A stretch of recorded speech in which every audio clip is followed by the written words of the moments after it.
Actor Manikandan அவர்கள் ரொம்பவே திறமையானவர் இல்லையா? இப்போ கூட ரீசெண்டாக கலைமாமணி விருது வாங்கியிருக்காரு.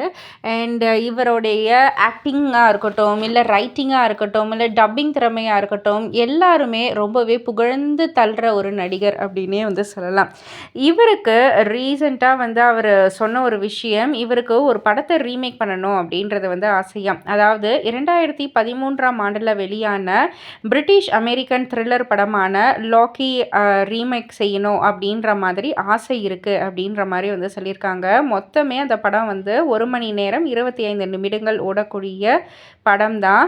இந்த படம் மொத்தமே ஒரே ஒருவர் தான் வந்து இருப்பார். கார் ஸ்டார்ட் ஆகக்குள்ளே தொடங்குற படம் கார் நிறுத்துகிற வரைக்கும் முடிஞ்சிடும். அந்த பயணத்தில் ஹீரோ டாம் ஹார்டிக்கு வரும் 36 ஃபோன் கால்கள், உரையாடல்கள் இதெல்லாம் தான் வந்து படமாக இருக்கும். இந்த படத்தை வந்து ரீமேக் பண்ணணும்னு மணிகண்டனுக்கு ஆசை அப்படின்ற மாதிரி வந்து சொல்லியிருக்காங்க. ஸோ இது வந்து இப்போவும் வந்து ஓடிடி தளத்தில் இருக்குது. ஸோ நிறைய பேர் மணிகண்டன் சொன்னதுக்கப்புறம் இந்த படத்தை போய் பார்த்துட்டு ஆமாம் வித்தியாசமாக தான் இருக்குது அப்படின்ற மாதிரி வந்து பதிவு பண்ணிகிட்டு இருக்காங்க.